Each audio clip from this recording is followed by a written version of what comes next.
My name is Kris Gethin, and what I aim to bring to you is inspiration, motivation from clients, everything that will allow you to evolve as a human being. Hello everybody, Kris Gethin here, and welcome to another episode of the Kris Gethin podcast. Now, the guest that I have on today is a very fine gentleman. His name is Justin Maguire. Now, if I was to explain absolutely every qualification that this gentleman has, we would be here for the entirety of this podcast. But what is relevant to this podcast are the following qualifications.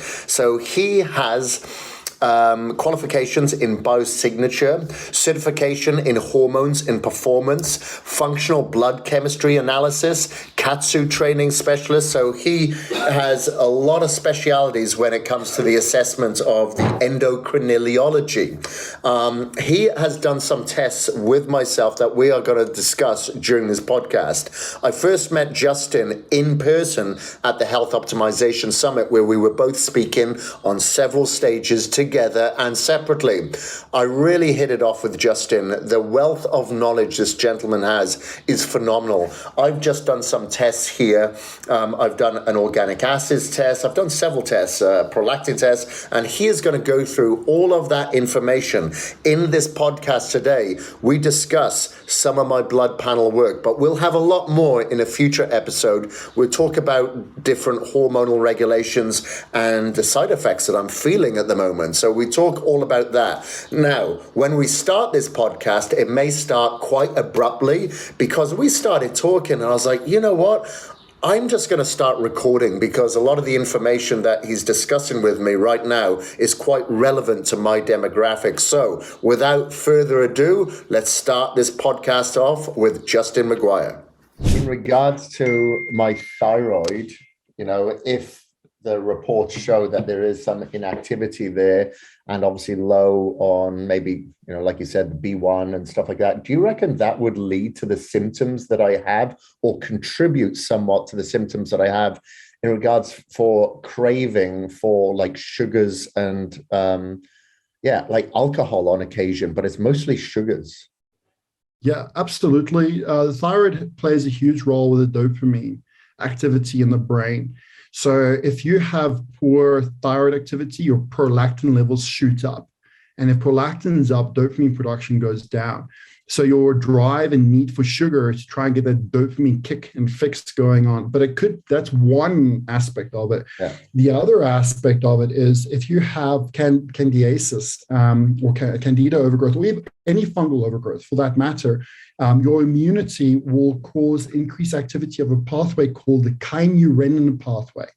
And it will increase its activity by increasing the activity of a chemical called indolamine 2,3 dioxygenase, which is generally due to microorganism compromise, whether it's bacteria, whether it's fungal, or parasitic to a certain degree, but mostly bacterial fungal. So what this does, Kris, it takes your tryptophan, and instead of directing your tryptophan to produce serotonin, and by the way, what people don't realize about serotonin, people think serotonin is just to help regulate the mood, or even like I spoke about at the summit, help to regulate hemispherical symmetry in the body. But it plays a huge role in the activity of lymphocytes in the immune complex. So the immune system will use serotonin in order to heighten a T lymphocyte response. So what happens is if you have an ongoing, like low-grade, continual, persistent environmental infection or pollutant, whether it be like a chemical, a metal, or microorganisms, this increased IDO activity redirects the tryptophan, right? And it creates an increase of the kynurenine pathway to produce more NAD for the immunological defense. But that NAD is not only consumed by your mitochondria, it's also consumed by foreign microorganisms. So they steal your NAD. They cause your body to ramp up its production, steal the NAD, tryptophan levels are flatline. Now you're not producing serotonin to support the immune system. So everything that your innate immune system would do in order to create a defense is now plummeted on its arse. And then the further outcome is that it produces quinolinic acid. Now, quinolinic acid is neuroinflammatory to the brain. Okay, so it causes neurodegeneration. So this is where sugar cravings come in as well, because if the nervous system doesn't have access to serotonin, what it's going to do, it's going to heighten your craving to create an insulin response. Because as soon as you shoot insulin up, you oxidize tryptophan, which increases the production of serotonin. So if you're serotonin deficient, you're going to crave sugar. And when it comes to alcohol, this also is a link to quinolinic acid. So if there is an increase of quinolinic acid, say as an example, you have mycotoxins, you've got mold, okay, or you've got candida. In the case of mold, even worse so, because it causes the genetic pathways that have a regulation on the production of T and B lymphocytes to become deteriorated. Okay, so your immune system stops being able to assess the code of production required to either T or B lymphocytes. Okay, so in this pathway, so with regards to the quinolinic acid and the alcohol, so say now you are producing more quinolinic acid because of mycotoxins, candida. That quinolinic acid inhibits another enzyme called glutamate decarboxylase. Now, glutamate decarboxylase breaks down glutamate into gamma-aminobutyric acid. So the reason why people crave alcohol is to get a fix of gamma-aminobutyric acid, because that's what alcohol does. It causes a big funnel and flush of GABA. And this is where the vicious cycle goes on, because as soon as you heighten that GABA response, it causes a subsequent reciprocal reaction of increasing glutamate outcomes. So you get calm, but then all of a sudden you get wired. That's why you should never drink alcohol before you go to bed, because it does instigate GABA, like, a normal old school nightcap, you feel calm and chill, but then you wake up 2-3 o'clock in the morning to go excuse my language, to go take a piss.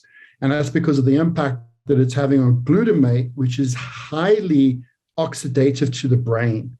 So the oxidative stress comes in, and then obviously the liver tries to contend with that by enabling glutathione stores to deal with oxidative stress. But then, this is a rabbit hole, because if you don't have enough lithium available in this scenario, with glutathione being shuttled to the brain, you can't activate glutathione S transferase, which basically further screws everything up even more. So it's going to really be like one little thing can really create a whole host of unwanted knock-ons, to compromise neurochemistry, immunology, and then your endocrinology as well. Got it. Okay, right. Yeah, that answers a lot of things that I've been feeling. Like I said, you mentioned about that having an effect on the brain.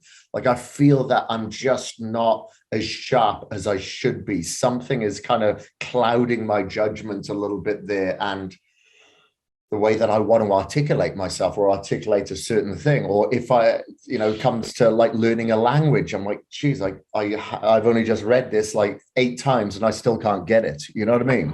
So there's a few things that I'm feeling the effects of. So hopefully, some of these blood reports will be able to provide a little bit more clarity. And the thing is, Kris, like, even with myself, I go through periods where I have high access to my mental faculties, and there's other periods where they start to dwindle. The unfortunate reality in the world in which we live in is, yes, you can detox, you can reform, but even if you live the most healthiest lifestyle, you're still going to be exposed to unseen environmental elements. For example, flying internationally, the amount of hertz frequencies that your body's exposed to up in the airways, it creates huge distortion to the membranes and how they communicate with each other. And this alters how the body responds to shifting its pH. So, I don't know if you've ever had swelling in your ankles when you fly, or sure. I struggle with that, and that there is, everyone says, oh no, which you ask them, what is it from? Oh no, it's because of the pressure change pushing out the potassium. Sure, the pressure change is one element, but the bigger element is that it's causing an impact into bioelectrical alterations of your innate bioresonance. So the non-native electromagnetic frequencies that you're exposed to up in the airwaves is so high. I mean, our natural healthy resonance should be between 0 and 30 hertz, right? And the Schumann frequency is where we gain the alpha activity in our brain, which is pretty much fluidity of thought. and natural assimilation of information. That's the Schumann frequency. Now, I might be under correction, but I think it's 7.68 hertz. I think I'm understanding the correction, about 7.6 or 7.8, somewhere around there. And that's the frequency that the world, the actual Earth, resonates in as a medium. Obviously, different parts of the world, dependent upon different environmental factors like earthquakes, hurricanes, and so on, will shift, and also its seasonal effect. But if you were to take a median, the Schumann frequency is at like 7.8 or 7.64, 7.84. I can't remember the decimal points, but that's where we want to really re-emerge our ability to heal and to recover from any stress that we impose our bodies on. Because when you train, you push your body into like beta states, right? Highly sympathetic states, which is needed for a short-term exposure of cortisol, because it's beneficial for the immune system to adapt to short bursts of cortisol. The problem is, if you say now in the modern day world, 20, 30 years ago, like when we were younger, we went to the gym, you probably had, if you were lucky, an iPod, with cable earphones, and there was no Wi-Fi going into the iPod. It was just pre-recorded. Now you got your phone, you got your Bluetooth, you've got huge amounts of cellular waves around you, because everybody's got a smartphone now that's operating at high frequencies. And then you're going into the gym. Most guys are taking huge amounts of pre-workouts, stimulant-based peptides, because peptides are not all created equal. Like MK677, great peptide, used incrementally, but a terrible peptide if used for prolonged periods of time, because of the impact that it has to increase cortisol by 3-fold higher than your natural ability to do so. So all these factors, you go into the gym, you're overstimulated. Why are we overstimulated? Because we are burning the candle at both ends during the lives that we live, right? We wake up, we look at our phones, and although as biohackers say, we shouldn't do that, spend time, centering yourself. The reality is some days we do that, other days we don't. I'm guilty. Like sometimes I wake up and I'm like busy with work, and I'm like trying to help people. Like I help this, Kris. I also help addicts, that are going through rehabilitation. So sometimes in the back of my mind, being human, I'm like, shit, let me check my message. Is this coming through? Is this person okay? And then everything gets screwed up, but then you get overwired. That artificial blue light sends the dopamine through the roof. And just on a side note, dopamine, out of all the neurotransmitters, creates the most amount of oxidative stress. Oh yeah, for sure. So if you have it's done. Yeah. So if you have high amounts of dopamine, like your neuroinflammation and degeneration is going to occur. So you wake up, look at your phone, dopamine hit. You go on your computer, dopamine hits. You listen to some guy on social media that has a difference of opinion that's saying bad things, dopamine impact as well as a cortisol impact. And then by the time it gets like 11 or 1 o'clock during the day, when you want to go to the gym, you're so spent because you got so much oxidative stress running through your body. Now you're going to hit a pre-workout, right? And the pre-workouts are getting stronger and stronger as the decades go on. They're not getting gentler. I mean, I remember, the worst that we had in our day was crystal ephedra, like proper crystallized. And like now that's illegal, but they have other things out there. What's it called? DMSO, not DMSO. That's a sulfur-based product. I can't remember it now. Like a dimethyl. Yeah, and Agent Orange. All that, and that's not hectic. That like shoots your dopamine through your ass. Excuse me, but it does.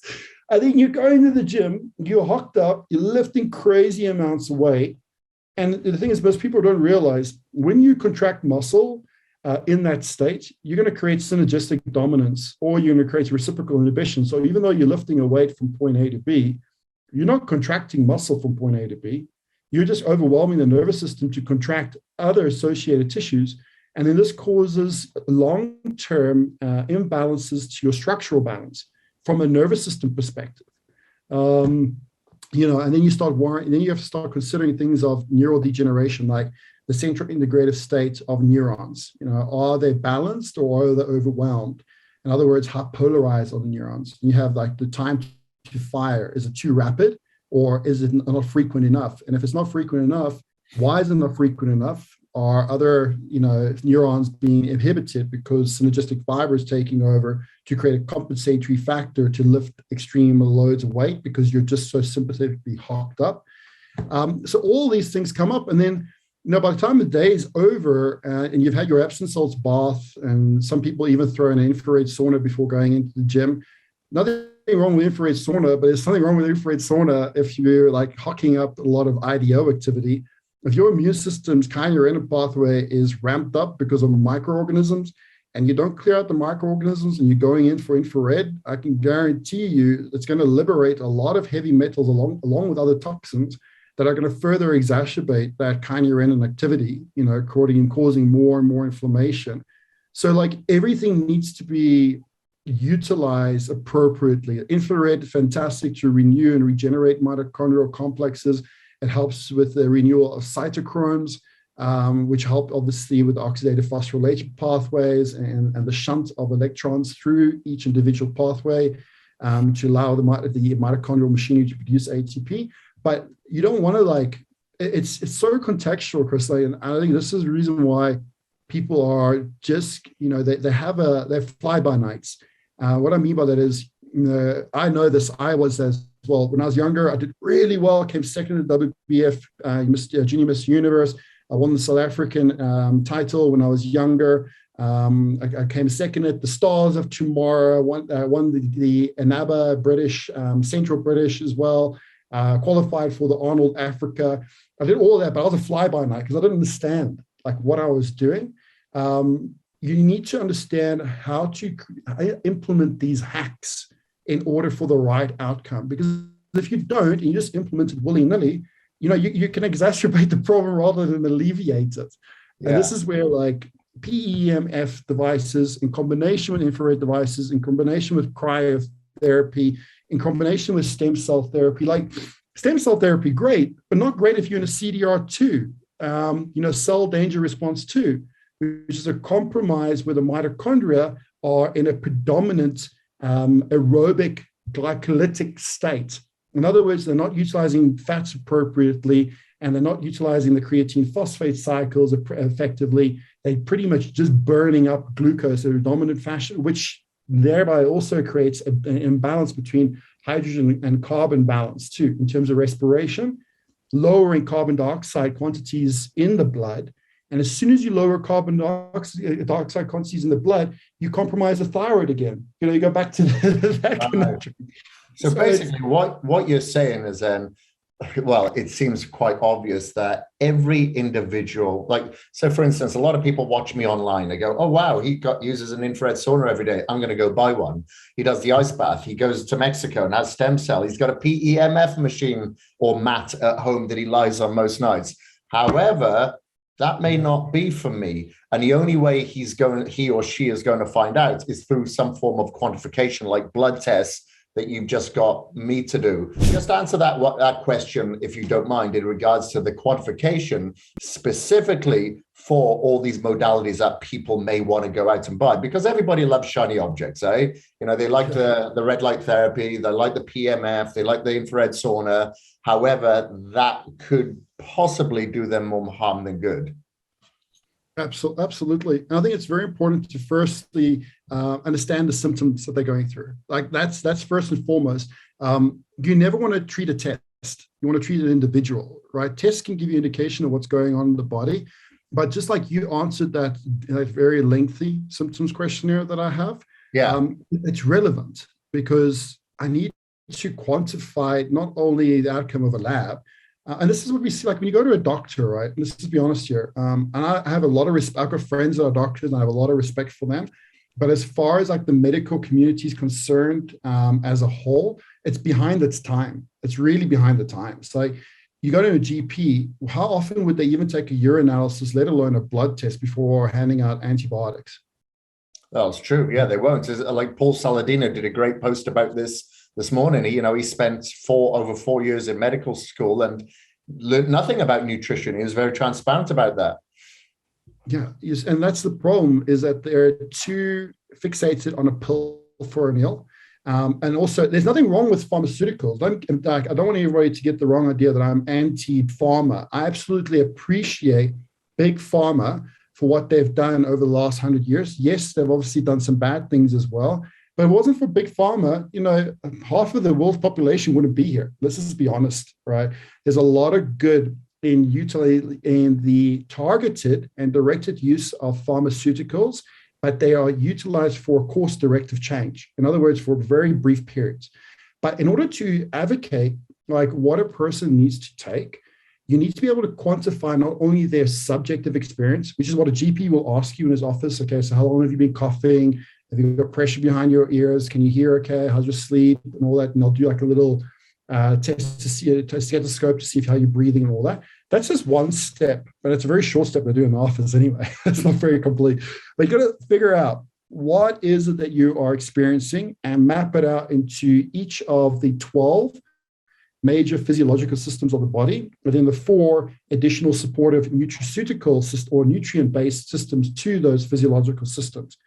Once you've got that, Kris, then and only then, with the professional's help, should you be able to direct your spend. And it's very important because functional medicine, integrative medicine, any type of lateral-based medical therapy can be very expensive unnecessarily. And I've seen this often happen over and over again, where clients of mine have gone to previous functional medicine practitioners, and to embark on functional medicine, you generally have to have a certain amount of capital available. So they're generally wealthy people, but I think that they've been taken for a ride, in all honesty, even in our community, which is quite upsetting to know that fact, because they come back with like 10, 12, 20 tests.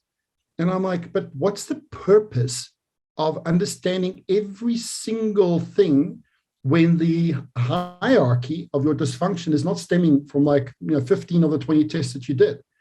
You can only fix a certain amount of systems and pathways in the body at once.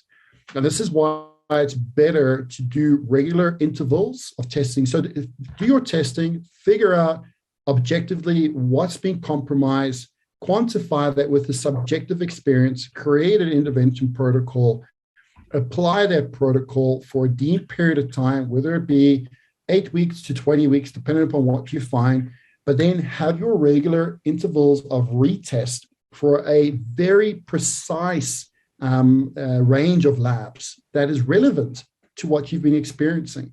And that's where you can determine, okay, should I be implementing like any other detox biohacks, right? Because they're all supportive. So the way I like to think of it is peptides, pharmaceuticals, nutraceuticals, hormones, okay?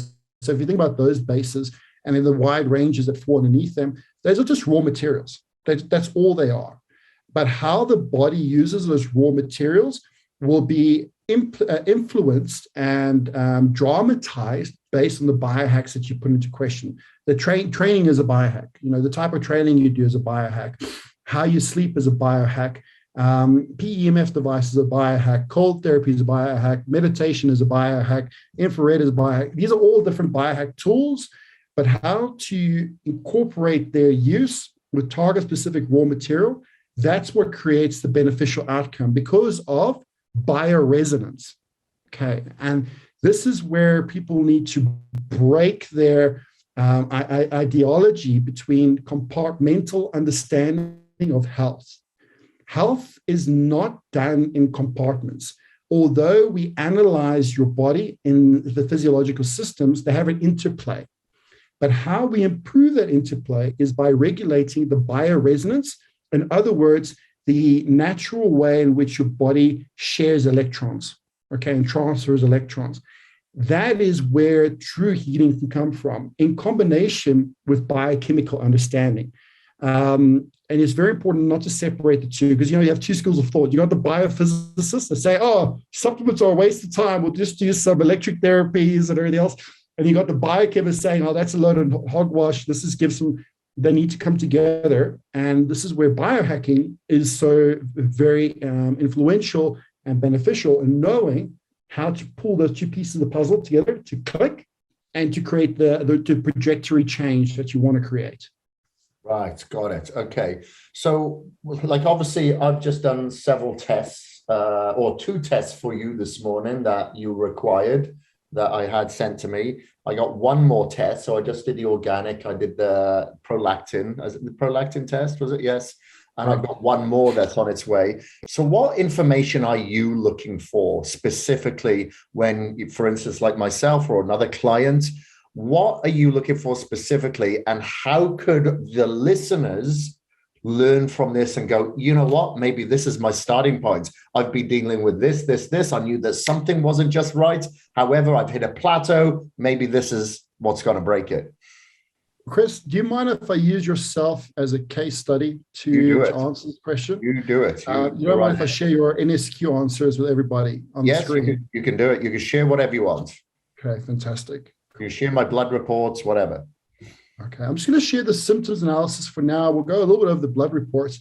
Okay, so how we work, how I work at Autonomic Coaching along with my business partners is that we first analyze the symptoms that Kris, we first had analyzed the symptoms that Kris was experiencing, as well as the major concerns. Okay, so the major concerns, you have sugar cravings. First thing I think about sugar cravings is not about the diet as per se, although that does have an impact. First thing I think about, what's going on with neurotransmitters? What's going on with serotonin metabolism? Why? Because if you have poor serotonin, your body is going to increase the need for insulin to be boosted right through the roof to oxidize tryptophan, which is the precursor amino acid to produce serotonin, to help equalize this harmony that's going on within the brain. Second thing here, also linked again to serotonin, but also linked again to dopamine. So most people don't realize that depression isn't just due to the lack of serotonin, it's also due to the lack of dopamine. Relaxation, now I'm thinking gamma aminobutyric acid, now I'm thinking glutamate as well. But I'm also having an association or correlation that all of this would have to other hormones too. For example, like progesterone levels, especially when it comes to sugar cravings, your thyroid levels when it comes to sugar cravings and to relaxation. So poor levels of thyroid hormone, right, actually increases prolactin, which reduces the production of progesterone, let alone reduces the production of dopamine. Progesterone is not just for women, okay? Progesterone is for us guys too, because it's what we use to produce cortisol. So everyone's going on about like too much cortisol. Most people don't have enough cortisol. This is the reality. They've burnt themselves out to the point where they don't have enough cortisol to burn fat. They don't have enough cortisol to regulate their immunity. They don't have enough cortisol to regulate their mood and essence, okay? So again, cortisol can actually, healthy cortisol profiles can actually help to promote better states of relaxation because of the impact that cortisol has on modulating catecholamines, norepinephrine and epinephrine, okay? If you don't have a lot of cortisol, your body's going to find another pathway to create excitation. And guess what? This is when you wake up 1, 2, 3, 4 in the morning, wanting to go to urinate because your adrenaline levels are too high because you're not producing enough melatonin. Again, because that feedback loop of cortisol is dysfunctional, okay? Deep sleep, here again, what is the biggest thing that contributes towards better deep sleep? Regulation of the hypothalamus. What causes dysregulation to the hypothalamus? Activity in the thyroid, activity in the adrenal glands, and subsequently also activity in the anterior and posterior pituitary, which has a communicative relation with the hypothalamus. And when the components of the anterior pituitary, which regulate our excitatory response, our metabolic responses, aren't in harmony with the regulation of the posterior pituitary, which helps to regulate our osmotic balance, activity in our kidneys, aldosterone release, and so on, then guess what? Minerals are going to go up. And if your minerals are going to go up, I can guarantee you the utility of magnesium first is going to be dumped. Like you're going to get magnesium dumping. And this is, I'm going off on a tangent, but I'm really passionate about this, Kris. Magnesium, everybody does red blood cell magnesium, serum magnesium, they might do hair follicle tests. You can have the best magnesium profile in your bloods and be magnesium deficient. Interesting. And how is that? So you'd have to have a hair follicle test for that, or what? It is a good place to start, right? But this is the reason why cross consideration is vitally important. Right. Okay. So if you see, for example, like we're going to do an organic acid test with you. I'm going to go as to why we've chosen that in a second for everybody to understand. And we see high oxalate levels, right? And I do a red blood cell magnesium test and everything looks perfect. I know that there's something going on with your magnesium. High oxalates cause magnesium dumping. So what we would do in that instance is we would seek out a local clinic, or probably have us go and visit our good friend Dom in Germany at some point. And he would do a magnesium IV urine test. In other words, you would be given 400 milligrams of magnesium and see how much of that magnesium you release 6 hours after giving the IV. Okay. If you release more than 30%, if you release more than 30% of the magnesium, it's an indication that you're magnesium deficient. So if you shouldn't release, you should hold on to 2 to 8%, okay, and release more the rest of it. If you hold on to more than 30% of the magnesium and you only release 70%, sorry, I think that's a better way of how to word it. If you release 70%, that's a sign there that your body is holding onto magnesium because of an imbalance that's going on with your antioxidant systems and heightened amounts of superoxides that are possibly being produced, not to mention the outcome of hydrogen peroxide and so on down the chain of oxidative pathways. And this, again, is linked to what's happening to your fats, and the heightened states of lipid peroxidation, mineral balance as well, which is very closely linked to deep wave sleep. So everybody thinks deep wave sleep is just associated with neurotransmitters, hormones, and it is, but neurotransmitters, hormones also have a very close tie-in with minerals. Yeah. Sure. We got to figure out like what is compromising your body's ability to use, firstly to absorb, assimilate, like digest, assimilate, utilize, all that. But first, furthermore, to balance the use, okay, to create regulation. If you have high oxalates, you're going to dump magnesium big time, and your calcium utility is going to go right out. Because as soon as you dump magnesium, intracellular stores of calcium and sodium come into question. And guess what that does to your potassium stores? It causes leakage of potassium. And then you have something called extracellular ATP occur. This is the start of autoimmune diseases. And I don't know about you, Kris, but a lot of my old bodybuilding friends are now suffering with fibromyalgia, rheumatoid arthritis. Some of them have even started struggling with lupus, Crohn's disease, IBS. You know, these are becoming more and more common occurrences, especially gastrointestinal complaints in the bodybuilding community. And I honestly believe it's due to the fact that we were not taught to understand the mechanisms of mineral utility, antioxidant health, and the interplay that it has with neurotransmitters and hormones. So looking at these other concerns here, alcohol cravings, again, as I spoke to you before, Kris, this is often due to heightened quinolinic acid levels, which are often the outcome due to overgrowth of microorganisms. And there can be bacterial or fungal or parasitic. And what this does, it triggers the immune system to heighten its activity of indole amine 2,3 dioxygenase. And in doing so, it creates a tryptophan redirect to the production of quinolinic acid. Quinolinic acid inhibits glutamate decarboxylase enzyme activity, which stops the brain from being able to break glutamate down into gamma-aminobutyric acid. And if you don't have enough gamma-aminobutyric acid, you're going to crave alcohol, because what does alcohol do? It pushes gamma-aminobutyric acid out into the brain. It's what makes you feel calm. So we're looking at all those factors. And based on the outcome of all this, I initially asked you to do a few other bloods, but you had sent me these bloods. Okay, so we had quite a good idea what's going on here from a hormonal perspective. I just wanted to see what the ratio is between your free and your total testosterone levels, the estradiol levels, the thyroxine levels, what impact that furthermore had on oxidative stress in the arteries, whether or not there's any serious microabrasions going on over there, what impact that energy metabolism is having on the liver. So when people look at AST, ALT, they just think about direct liver stress and indirect liver stress. It's far more than that. Aspartate is released in heightened abundance when your pyrimidines, okay, which are the bases of nucleotides, right, become completely imbalanced in their regulation, dysregulated. And this causes things like excessive purines to be in circulation, which heighten inflammation. Okay, and actually set off a cell danger response type 1. Okay, which causes downregulation of mitochondrial DNA replication.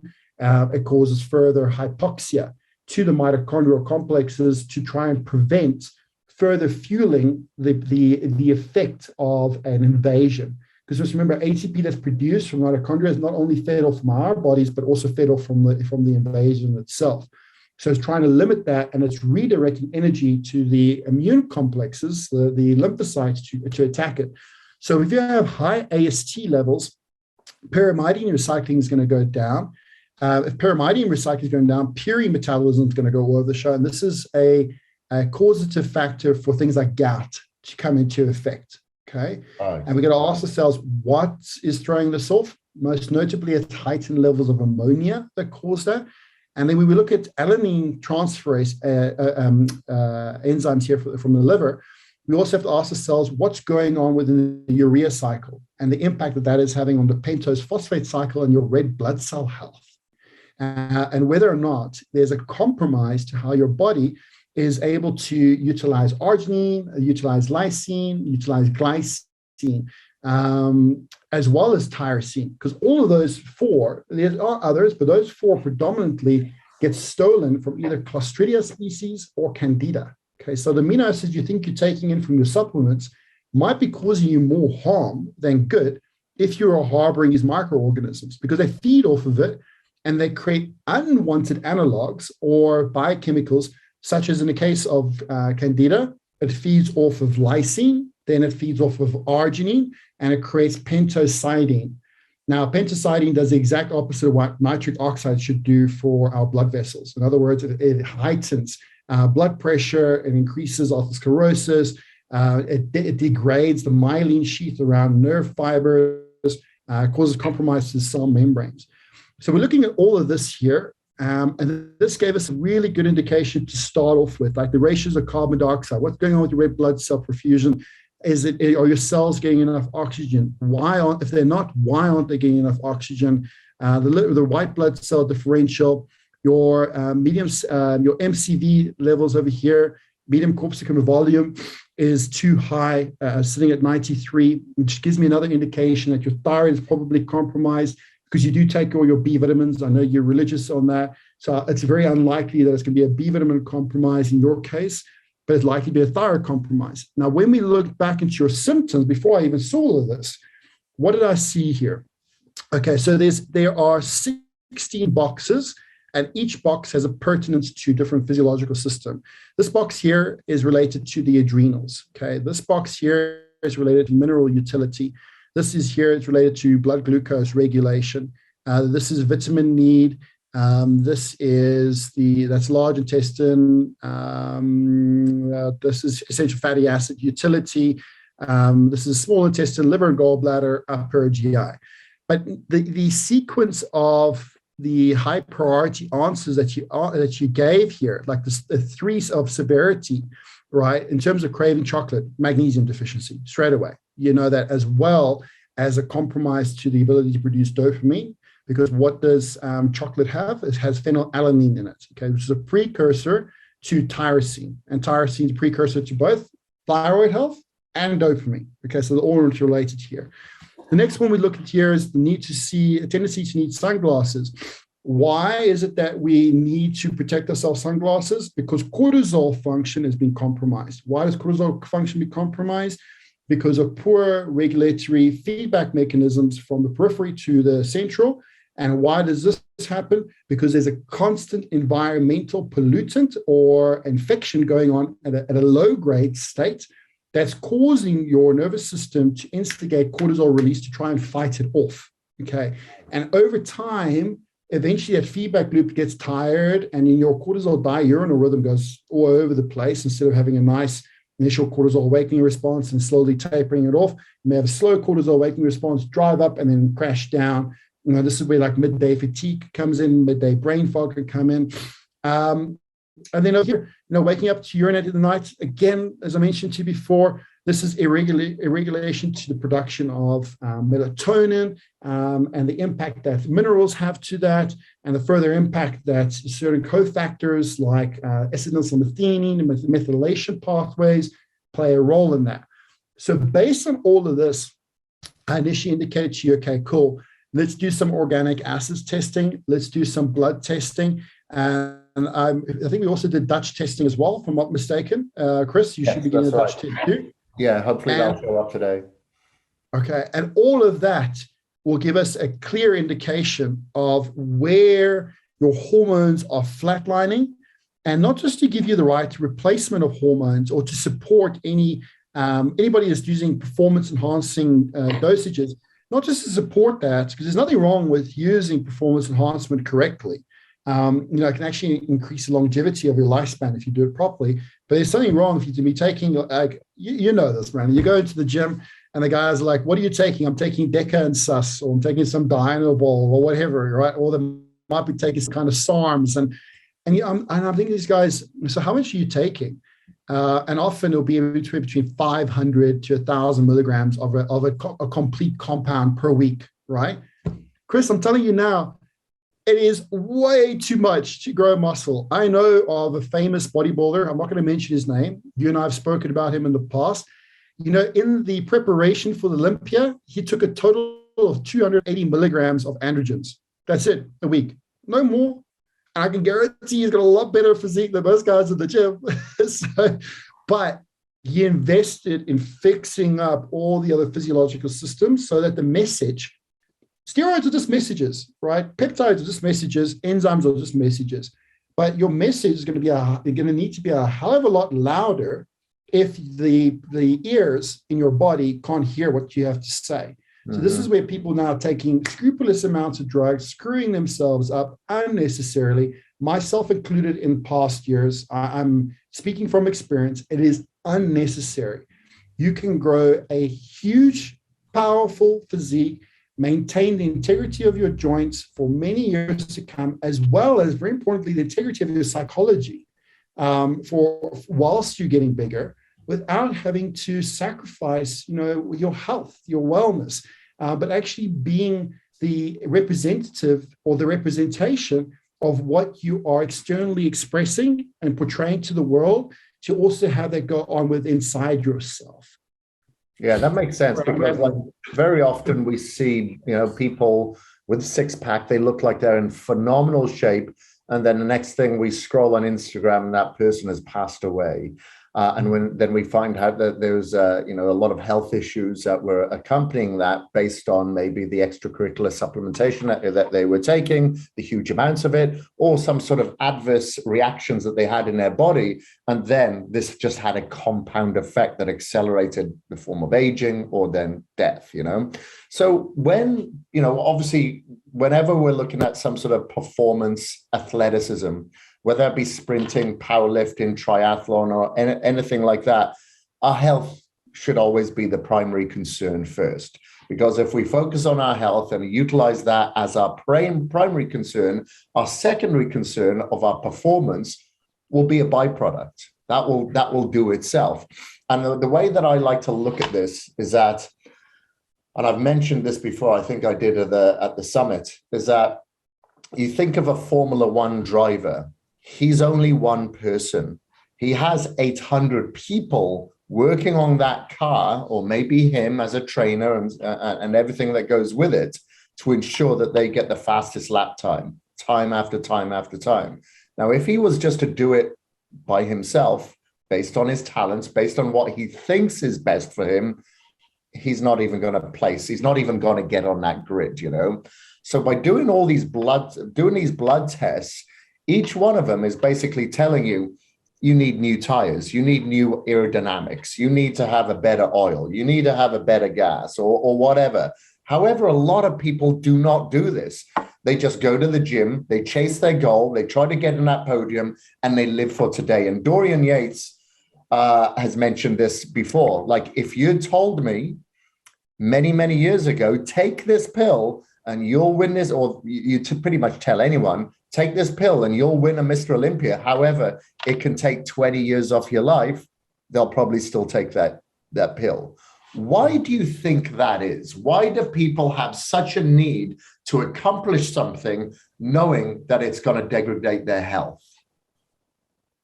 I think it's a lack of understanding to the possibilities of actually going ahead without going into positions of self-destruction.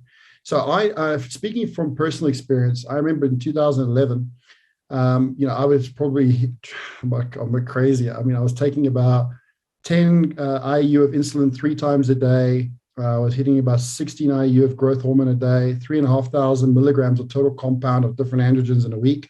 I was weighing 138 kilos, very unhealthy. And, that's what I thought I needed to do. And to be honest with you, I was naive. I didn't have the understanding of ignorance because that was a general consensus of the community. And this is where we need to break that consensus because it's erroneous. You do not need to take a pill to win the Olympia and cut off 20 years of your life. In actual fact, the exact bodybuilder that I was mentioning to you before has won Mr. Olympia twice without needing to take any of those pills, and is still competing well into his 50s, looking phenomenal. So I think it's unfortunately the brainwashing that comes about with the company you keep, which is so very important that any young man or woman coming into the industry of fitness modeling, bodybuilding, really surround themselves with people that are centered and calm. And the reason why I say centered and calm, not necessarily the most intellectual, not necessarily you don't need to know all the biochemical processes in the body. Like I'm a nerd. You don't need to be a nerd like me in order to get the help that you need in terms of the psychological support, but you need to be around people that are calm and level-headed. When you're around the wrong company, that's all about ego and the alpha. I love it when they use that, the alpha, I'm alpha. Like, that's bullshit. I'm sorry to say, but it's really, what's really alpha is being able to look after your family and make sure to look after others and be a good human being. That's alpha. But when you're around the wrong company, you adopt the wrong ideologies, right? And one of those things is, taking a pill to win the Olympia to take 20 years of your life, not a chance. Not needed. You can win the Olympia without needing to take a pill like that. You just need to go about it with a more calculated and precise way. Look at Jay Cutler. Maybe I shouldn't mention his name, but hopefully I won't get into trouble for it. But look at Jay Cutler. He definitely utilized performance enhancements, but he's not walking around, as a cripple today. And there's a reason for that. And I don't mean any disrespect to anybody else in making that statement. I have a lot of respect for everybody that came out of that generation. They were my heroes growing up as a kid. Absolutely. But if you look at Jay Cutler and you look at Dexter Jackson and you look at how they run their lives outside of the gym, that is the type of role model you want to aspire toward because they're level-headed, yet they are still impressive, strong, and directed to getting to their goal. You don't have to self-sacrifice your health in order to get there. I think that is a consensus of a poor community that needs to fade away so we can evolve into the biohacking of bodybuilding. I like that, the biohacking of bodybuilding. Biohacking of bodybuilding. Yeah, I like that too, because there's definitely a generation out here now that needs to listen to this. I have a lot of respect for Cutler, Dorian, Lee Priest, people like that who've come out now and said, hey, this is exactly what I was doing. And what the people are doing today is absolutely atrocious. And you're going to take years off your life. Please don't live a life of regret. You need to be smart and have, like you said, you have patience. Now, we don't have much time left here, Justin, but I can tell you what, I think we're going to have to do a part 2 because there's so much more that I do want to ask you. However, just to finish off, and take it from me, I've spent some time with Justin now. He's an absolute wealth of knowledge, and there's a reason why I'm doing several tests under his guidance now. If people were to, they wanted to hire you, they wanted to reach out and say, hey, look, what sort of tests should I take? These are my symptoms. How do they contact you, Justin? Kris, I will pass on my detail for you just to pass it to your social networks. But if they were wanting to contact me, email me through to Justin at autonomiccoaching, autonomic.com, and that's 2C, so it's autonomic, and then a coaching, so it's cc.com. Or, you can look into my website, www.autonomiccoaching.com. I will also put something else out there, Kris, something that I'm doing for the young health enthusiasts. They want to understand the intricacies of their body, not just get an advocation of what to do, but get an education as to how to do it. I'm launching a mentorship program at the end of October this year, which will be... I'm signed up for it. Yeah, you are. You're going to love it. You're going to love it. And it's the first of 3. So it's basically a 3-year program. So every month you'll get a series of modules that pertain to the actual unit that we're going to be covering. This first year is to get foundative understanding of the intricacies, basic intricacies behind biochemistry, biomechanics, and functional neurology, which all have an interplay. So I'll send you the detail. By the way, your guys get a 10% discount as well, Kris, using your code. So I'll pass it on over to you. Anybody that's keen to come on board, it's going to open up a lot of understanding and a lot of doors toward your own application of how to augment health, for sure. But if you're looking for me to help you, email me, take a look at my website. Let's get that symptoms form over to you. Do you mind if we put that symptoms form on your platforms there? Oh yeah, sure. Look at it. Please do. I got nothing to hide. People are always like, "Oh, this guy's taking this, that, the other." Well, put the blood tests out there as well if you want. No, absolutely. And what I'll do as well, Kris, I'll share that form for you to share with your community so they can answer that form for free. So normally I charge $100 to do the analysis. It's for you, for your community, it's for free. It does take 90 minutes, guys. So please, it's not a quick form. The reason why it's not quick, you can't have half-assed effort to analyzing your entire experience. We need to go in depth. So there's over 350 something questions in the form. So if you're really committed, please feel free to complete the form. You can just drop us an email once you've done that. We'll schedule a call and figure out the next course of action. That's very kind of you. I appreciate that. Yeah, there's a lot of questions there, but like you said, it's very detailed, and it needs to be because there's a lot to quantify here. And also you can find Justin put some great information on his Instagram account, which is autonomic_coaching. And I will put all the links that we've spoken about in the show notes. So you can click there and take advantage of the percentage off, the 10% off for the course. And obviously you've got the consultation forms that you've got for free. So thank you ever so much, Justin. Really, really do appreciate your time here. We will definitely have to organize getting you back on the show because there's a lot more to cover. Absolutely. I think once we've done the analysis of your labs, it might be a great opportunity to show them. Yeah. And even the before and afters through the interventions we're going to put together. I think that would be powerful for people to see exactly what's possible. Yeah, to show that quantification and show the improvement, the evolution.